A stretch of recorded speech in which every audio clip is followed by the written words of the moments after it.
తెనాలి రాముడు. విజయనగర సామ్రాజ్యపు రాజు శ్రీకృష్ణదేవరాయల వారికి తన ఆస్థాన కవుల సమయస్ఫూర్తిని, తెలివిని పరీక్షించే అలవాటుండేది. ఈ రోజు నేను మీ అందరికి 5000 బంగారు నాణాలు ఇవ్వాలనుకుంటున్నాను. ఈ డబ్బంతా మీరు ఖర్చు పెట్టుకోవడానికి కోసమే. కానీ ఈ డబ్బు ఖర్చు పెట్టేందుకు మీకు షరతు ఉంది. ఈ డబ్బు ఖర్చు పెట్టే ముందు నా మొహం వైపు చూడాల్సి ఉంటుంది. ఒకవేళ నా మొహం చూడకుండా మీరు డబ్బు తీసుకొని ఖర్చు పెడితే మీకు శిక్ష తప్పదు. రాయలవారి ఆస్థానంలో వారందరూ రాజుగారిచ్చిన డబ్బుతో ఆనందంగా తమ తమ ఇళ్లకి చేరుకున్నారు. ఓ వారం తర్వాత, ఇప్పుడు చెప్పండి, మీ అందరికి ఒక్కొక్కరికి ఇచ్చిన 5000 బంగారు నాణాలతో ఎంత ఖర్చు పెట్టారు, ఏమేం కొన్నారు? రాజావారు, మీ ముఖం చూడకుండా మేమొక్క నాణెం కూడా ఖర్చు పెట్టలేకపోయాం. అందుకే మీరు మాకిచ్చిన బంగారు నాణాలన్నీ వెనక్కి తీసుకొచ్చేసాం. తెనాలి రామా, మరి నువ్వేం కొన్నావు? రాజావారు, ఎన్నెన్నో కొత్త బట్టలు, నేను వేసుకున్న అత్యంత విలువైన హారం, ఇవన్నీ మీరు నాకిచ్చిన బంగారు నాణాలతోనే కొన్నాను. అంటే నువ్వు నా ఆజ్ఞ పాటించలేదన్నమాట. ఈ వస్తువులన్నీ కొనేటప్పుడు నువ్వు నా మొహం వైపు చూడలేదన్నమాట. రాజావారు, మీ శాసనాన్ని నేను పాటించకుండా ఉండే సాహసం చెయ్యగలనా?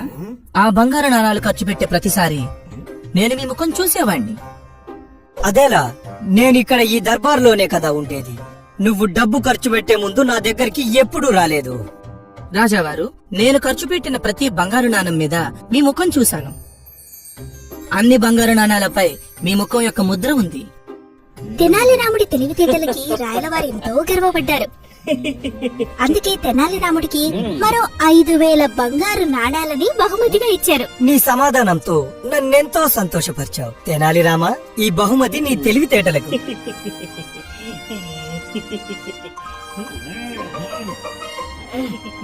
ఈ కథలోని నీతి ఏంటంటే, సమయస్ఫూర్తి, తెలివితేటలే మనకి అంతులేని ధనాన్ని ఇచ్చే సంపదలు. ఒకరోజు ఒక విదేశీ విజయనగరానికి పయనించాడు. ఆయన మహారాజు కృష్ణదేవరాయల్ని కలిసి గౌరవించడానికి వచ్చారు. నమస్కారం మహారాజా, నా దగ్గర ఒక చిక్కు ప్రశ్న ఉంది. దానికి సరైన సమాధానం ఎవరు చెప్తారో వారికి ఈ వజ్రాల హారాన్ని బహుమతిగా ఇస్తాను. అతిథులారా, మీ ప్రశ్న ఏంటి? సభలోని వారిని చూసి ఆ విదేశీ ప్రశ్నించడం మొదలుపెట్టారు. మీ రాజ్యంలో వెలకట్టలేనిది ఏది? రాజ బహుమతే. మహారాజు గారి వజ్రాల కిరీటమే వెలకట్టలేనిది. నేను ఒప్పుకోను. సైన్యమే గొప్పది. మహారాజీ తెనాలి రాముణ్ణి చూశారు. తెనాలి రామా, నువ్వేమంటున్నావు? అతి గొప్పదేంటంటే ప్రజలకు దొరికే స్వతంత్రమే మహారాజా. అది స్వతంత్రమేనని నువ్వు ఎలా చెప్పగలుగుతున్నావు? నిరూపించి చూపించు. కొద్ది రోజులు వేచి చూడండి, నేను నిరూపిస్తాను. మిత్రమా, అంతవరకు మీరు మా అతిథులుగా ఉండాలి.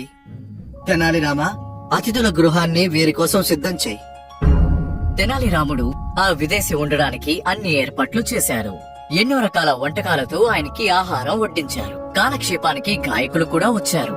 ఆయనకి కావలసిన అన్ని వసతులు అక్కడ లభించాయి. ముందు 2 రోజులు ఆయనకి లభించిన అన్ని సుఖభోగాలు ఆ విదేశీ బాగా అనుభవించాడు. 3వ రోజు నది ఒడ్డున కాలక్షేపం చేయాలని ఆయన ఆశపడ్డారు. కాని గుమ్మం దగ్గరే కాపలాదారుల చేత ఆయన ఆపబడ్డారు. అయ్యగారు, మీరు బయటికి వెళ్ళకూడదని ఆజ్ఞ. ఇది నా రక్షణ కోసమే ఉంటుంది. ఇంకా కొన్ని రోజులు గడిచాయి. ఆ విదేశీకి ఏం చేయాలో అర్థం కాలేదు. మళ్లీ బయటికి వెళ్లడానికి ఆయన ప్రయత్నించారు. మళ్లీ కాపలాదారులు ఆయన్ని అడ్డుకున్నారు. లేదయ్యా, మీరు బయటికి వెళ్ళకూడదు. ఆయన్ని ఏదో చెరసాలలో బంధించినట్టు ఆయనకు అనిపించింది. ఆయనకి లభించిన సుఖభోగాలని అసహ్యించుకోవడం మొదలుపెట్టాడు.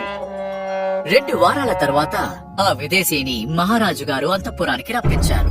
మహారాజా, ఎప్పుడు బయటపడతామా అనిపించింది. ఏ, తెనాలి రాముడు మీకు వసతులు చేసివ్వలేదా? అవును, సిద్ధం చేశారు. అంతా అద్భుతంగా ఉంది. కానీ దాన్ని నేను అనుభవించలేకపోయాను. ఏమైంది? ఎందుకని రాజమర్యాదల్ని స్వీకరించలేదని చెప్తున్నారు? ఎందుకంటే అతిథుల గృహం నుంచి నన్ను ఒక్కసారి కూడా బయటికి పంపించలేదు. మహారాజు గారికి కూడా అయోమయంగా అనిపించింది. తెనాలి రామా, ఈ అతిథిని చూసుకోవలసిన బాధ్యత నీదే కదా, కానీ నువ్వు అలా చేయలేదు.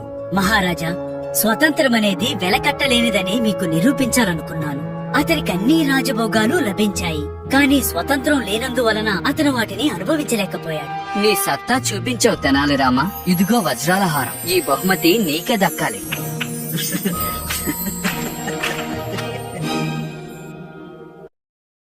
ఒకరోజు బాగా చదువుకునే ఒక మేధావి కృష్ణదేవరాయలి అంతఃపురానికి విచ్చేశాడు. నమస్కారం మహారాజా. నేను ఎన్నో దేశాలలో ఉన్న ఎన్నో రాజ్యాలకు వెళ్ళాను. నేను ఎన్నో వేదికలపై వివాదం చేశాను. ఇంతవరకు నన్ను ఎవ్వరూ ఓడించలేదు. అన్ని విభాగాలలో మీకున్న ప్రతిభ అందరికీ తెలిసిందేగా. మీరు చెప్పింది నిజమే మహారాజా. నేనే ఇక్కడ గొప్ప మేధావిని. విజయనగరంలో ఉన్న మేధావులతో పోటీ పడ్డానికి వచ్చాను. నా తెలివితేటలకి ఇక్కడ ఎవ్వరూ సరితూగరు. ఓ, అలాగైతే రేపే ఈ పోటీ మొదలు పెట్టండి. మరుసటి రోజు అన్ని పరీక్షల్లోనూ అక్కడున్న వారందర్నీ ఆ మేధావి ఓడించాడు. దాంతో మహారాజు ఎంతో దిగులుకి లోనయ్యారు. తెనాలి రామా, ఇప్పుడు మనం ఏం చేద్దాం? వాడు పొగరుగా మాట్లాడుండకపోతే నేనే నా ఓటమిని ఒప్పుకునేవాణ్ణి. వాణ్ణి ఓడించే ఒక వ్యక్తిని మనమే కనిపెట్టాలి. చింతించకండి మహారాజా, తర్వాత పోటీని ప్రారంభించండి. మరుసటి రోజు వాదన పోటీ ప్రారంభించండి. ఏ విషయంపై వాదిద్దాం చెప్పండి. ఇదిగో ఈ అద్భుతమైన పుస్తకం గురించే. మీరు ఈ పుస్తకాన్ని చదవండి. ఇది ఎంతో గొప్పది. దీన్ని మీరు ఇంతకు ముందు చదివి ఉండరు. ఆ మాటలు ఆ మేధావికి కోపం తెప్పించాయి. ఇలా చూడు, నేను అన్ని పుస్తకాలు చదివినవాడిని. దాని పేరు మాత్రం చెప్పు, తర్వాత వాదన మొదలు పెడదాం. ఈ పుస్తకం పేరు తిలపిష్ట మహిష బంధనం. ఆ మేధావికి ఆ పుస్తకం పేరు కనీసం విన్నట్టుగా కూడా గుర్తుకులేదు. ఓ, నిజంగా ఇది అద్భుతమైన పుస్తకమే. నేను చదివి చాలా రోజులైనది. నేను మళ్ళీ మరొకసారి చదవాలి. ఈ వాదన రేపు పెట్టుకుందామా? తప్పకుండా రేపే పెట్టుకుందాం. మరుసటి రోజు ఆ మేధావి రాజ్యసభకి రాలేదు. ఆ పుస్తకం గురించి ఆయన ఎప్పుడూ వినలేదు. అందువల్ల రాజ్యసభలో ఎక్కడ అవమానపడతామేమోనని భయపడి ఎంతో వణికిపోయాడు. దాంతో ఆ రాజ్యాన్ని వదిలి వెళ్లిపోయాడు. తెనాలి రామా, నువ్వు వాదించాలనుకున్న ఆ అద్భుతమైన పుస్తకం గురించి చెప్పు. మహారాజా, అలాంటి ఓ పుస్తకమే లేదు. దానికి తిలపిష్ట మహిష బంధనం అని అబద్ధపు పేరు పెట్టారు. అందులో వచ్చే తిలపష్ట అన్న నువ్వుల మొక్క అని అర్థం. మహిష బంధన అంటే పశువుల్ని కట్టేసే తాడు అని అర్థం. ఇంకా అందులో ఏం పెట్టానంటే నువ్వుల మొక్కల్ని తాళ్లతో కట్టేసి వాటిని అలాగే ఓ పట్టు వస్త్రంలో చుట్టేసి చూడగా అది ఎంతో విలువగల అద్భుతమైన పుస్తకంలా కనిపించింది. ఇది విన్న మహారాజు అక్కడున్న సభ్యులందరూ పొట్ట చెక్కల ఎలా నవ్వుకున్నారు. మహారాజు తెనాలి రాముడి తెలివితేటల్ని సమయస్ఫూర్తిని మెచ్చుకుని బహుమతిచ్చి సన్మానం చేశారు. ఈ సంఘటన తర్వాత ఆ మేధావి తన చదువు వల్ల తనకొచ్చిన గర్వాన్ని తగ్గించుకుని మంచి వ్యక్తిగా ప్రవర్తిస్తాడని మహారాజు నమ్మారు. ఆకారాన్ని చూసి అంచనా వేయొద్దు. విజయనగరానికి సేనాధిపతిగా విజేంద్ర ఉన్నారు. ఆ రోజు విజేంద్ర ఇల్లు పండుగ వేడుకల్లో ఉంది. అందుకు కారణం తనకి ఎంతో అందమైన ఆరోగ్యంగా ఉన్న బిడ్డ పుట్టడమే. విజయనగర మహారాజు కృష్ణదేవరాయల అంతఃపురానికి ఆయన బయలుదేరి వెళ్లారు. వందనాలు మహారాజా. ఈ రోజు నా జీవితంలో ఎంతో సంతోషకరమైన రోజు. నాకు ఒక మగబిడ్డ పుట్టాడు. గొప్ప అద్భుతం విజయేంద్ర. ధన్యవాదాలు మహారాజా. మీరు సభలో ఉన్నవారందరూ నా బిడ్డను ఆశీర్వదించాలి. ఖచ్చితంగా విజయేంద్ర, మేమే వస్తాం. మహారాజు సభలోని వారందరూ విజేంద్రవర్మ ఇంటికి బయలుదేరి వెళ్లారు. రండి మహారాజా, మీ అందరికీ స్వాగతం. అద్భుతమైన శిశువు, నువ్వు నీ తండ్రి వలె గొప్ప వీరుడివి అవ్వాలి. మహారాజా, ఇతన్ని చూస్తుంటే బలంలో అతనికి తండ్రిని మించిన వాడవుతాడని అనిపిస్తోంది. మన రాజ్యానికి ఎంతో గొప్ప వీరుడవుతాడని నాకనిపిస్తోంది. ఇతను తండ్రి కంటే గొప్ప వీరుడవుతాడని ఎలా చెప్పగలుగుతున్నావు? తన రూపాన్ని చూసి చెప్పగలను మహారాజా. ఒకరి ఆకారాన్ని చూసి వారిని అంచనా వెయ్యలేం కదా మహారాజా. అంగీకరిస్తున్నా, నువ్వు చెప్పిన దాంట్లోనూ నిజం ఉంది. అందరూ ఆ బిడ్డని దీవించారు. అందరూ వారు వడ్డించిన విందు భోజనాన్ని సేవించారు. గాని అక్కడ జరిగిన ఒక విషయాన్ని సభలోని వారు మర్చిపోలేదు. మరుసటి రోజు తెనాలి రాముడు అక్కడ లేకపోవడాన్ని వాళ్ళు చూసి మహారాజు దగ్గరికి వెళ్లారు. మహారాజా, తెనాలి రామకృష్ణ తెలివిని పరీక్షించడానికి ఒక ఉపాయం ఉంది. పరీక్షించే ప్రతిభకు పోటీనా? అదేంటి? నిన్న ఒకరి ఆకారాన్ని చూసి వాళ్ళని అంచనా వేయగలనని చెప్పారు. ఆకారాన్ని చూసి అంచనా వేయడం సరైనది కాదని నిరూపించడానికి ఒక పరీక్ష ఉంది. సభలోని వారు ఆ పథకాన్ని మహారాజు గారికి వివరించారు. మహారాజు గారు కూడా దాన్ని పెద్దగా పట్టించుకోలేదు. తెనాలి రాముడు ఈ పోటీలో గెలుస్తాడా లేదా అని ఆలోచించారు. పోటీకి కావలసిన ఏర్పాట్లు చెయ్యండి. మరుసటి రోజు ఎప్పటిలాగే తెనాలి రాముడు రాజ్యసభకి విచ్చేశాడు. తెనాలి రామా, నీకు ఇవాళ ఒక పరీక్ష ఉంది. ఆకారాన్ని బట్టి నువ్వు వేసే అంచనా సరైనదానని తెలుసుకోబోతున్నా. నేను ఒప్పుకుంటాను మహారాజా. బంగారంతో తయారు చేయబడిన 2 కుండలు వేళ్లాడుంచబడతాయి. ఒకటి ఖాళీగా, ఒకటి బరువుగా ఉంటుంది. వాటిలో ఏ కుండ బరువున్న కుండో నువ్వు అంచనా వేయాలి. అలాగే చెట్టుకి కట్టి ఉన్న ఆ కుండల దగ్గరికి అందరూ వచ్చి చేరుకున్నారు. తెనాలి రాముడు ఆ కుండల్ని గమనిస్తూ ఉన్నాడు.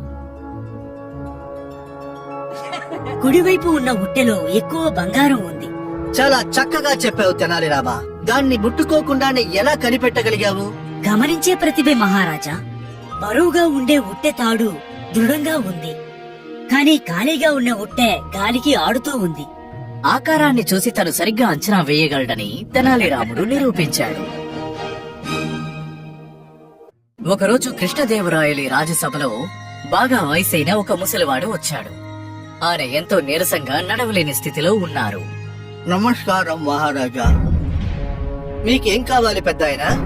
మహారాజా, నాకు సహాయం చెయ్యండి. నా కొడుకు, నా కోడలు నేనెందుకు పనికిరాని వాడినని తిడుతున్నారు. వాళ్ళు తినగా మిగిలింది ఏదైనా ఉంటే నాకు పెడుతున్నారు. రాజా, నన్ను ఇంట్లోంచి బొమ్మంటున్నారు. రాజా, నేను ముసలివాడిని, నేను ఏ పని చెయ్యలేను. నేను ఎక్కడికి వెళ్తాను, ఎలా బ్రతుకుతాను చెప్పండి.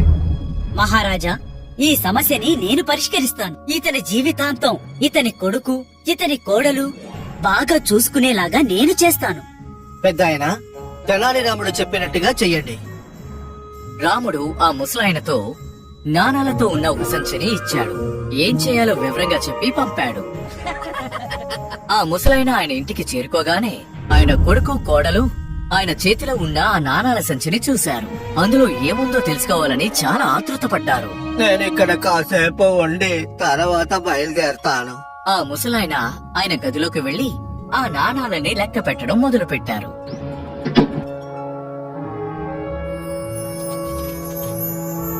అందులోంచి శబ్దం వచ్చింది. ఆయన కొడుకు, కోడలు తలుపుల మధ్యలోంచి ఆ నాణాలని చూశారు. నాణాలని లెక్క పెట్టే శబ్దం కూడా వాళ్ళకి వినిపించింది.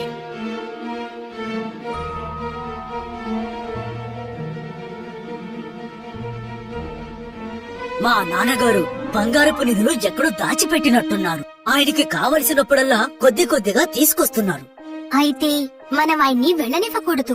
ఆయన ఆ నిధిని ఎక్కడో దాచించాడనుకుంటాను. ఆయన వెళ్ళిపోతే ఆ నిధి కూడా మన చేజారిపోతుంది. కాసేపటి తర్వాత ఆ ముసలాయన ఆ సంచితో బయటికొచ్చారు. ఆ సంచిని నడుంకి కట్టుకున్నారు. నేనిప్పుడు బయలుదేరతానయ్యా. నువ్వు నీ భార్య సంతోషంగా ఉండండి. మీరు వెళ్ళొద్దు తండ్రి గారు. ఒకవేళ నేను తిట్టుంటే నన్ను తప్పుగా అనుకోకండి. ఇది మీ ఇల్లు, మీరు ఇక్కడే ఉండొచ్చు. మీకు ఏ పని కావాలన్నా మేము చేసి పెడతాం. అవును మామయ్య, మీరు ఇక్కడే ఉండొచ్చు. మిమ్మల్ని మేము బాగా చూసుకుంటాం. నెల రోజుల తర్వాత ఆ ముసలాయన మహారాజుని తెనాలి రాముని వచ్చి కలిశారు. రాజా, మీకు తెనాలి రాముడికి కృతజ్ఞతలు. ఇప్పుడు నా కొడుకు, కోడలు నన్ను బాగా చూసుకుంటున్నారు. రకరకాలైన ఆహారం పెడుతున్నారు. నేను నిద్రపోతుంటే నా కాళ్ళు నొక్కుతున్నారు. నన్ను ఇప్పుడు చాలా మర్యాదగా చూసుకుంటున్నారు. ఇది చాలా మంచి విషయం. ఈ అద్భుతం ఎలా జరిగింది? తెనాలి రాముడు వేసిన పథకాన్ని విన్న మహారాజు తెనాలి రాముని పొగడ్తల్లో ముంచి ఆయన సమయస్ఫూర్తిని ఎంతో మెచ్చుకున్నారు.